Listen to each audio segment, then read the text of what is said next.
It's the beginning of spring, and love is in the air. Or in this case, in the water. In this pond, frogs and toads are starting their mating rituals.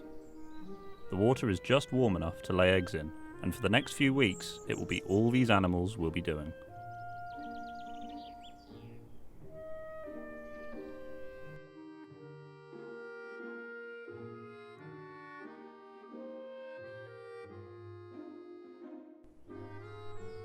Frog eggs are laid in blobs.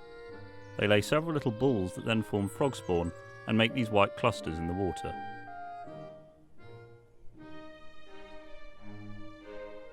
On the other hand, toad eggs are laid in strings that are then wrapped around vegetation in and outside of the water.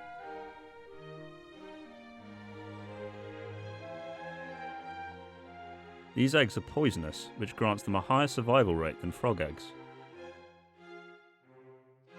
The female lays on the bottom whilst the male is on top. This allows him to fertilise the eggs as they're being laid. About 30,000 toad eggs and 6,000 frog eggs will be laid in this pond over the next few days.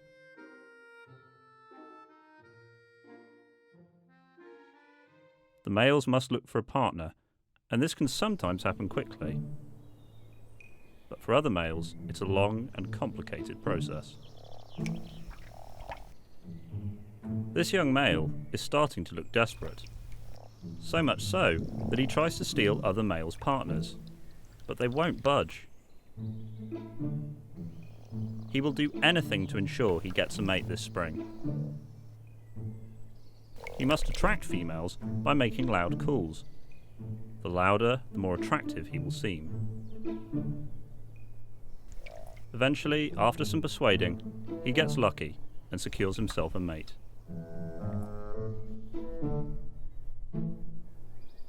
But he's not as desperate as this male. Even though this female already has a mate, he's still trying to get to her, but the other male is not having it, and tries to kick him away. And these efforts do not work. After a few weeks, these eggs will slowly start changing.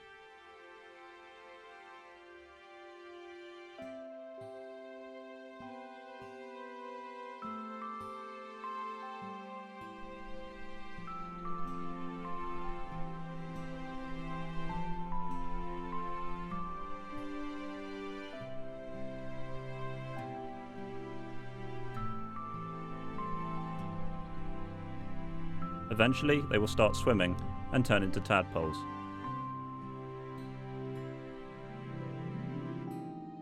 The tadpole survival rate is around 1%, so most of them won't survive. The tadpoles will then turn to froglets, and from froglets to young adults. Once they're adults and around 2 years old, they will return in spring to the pond where they were born, and start this cycle all over again.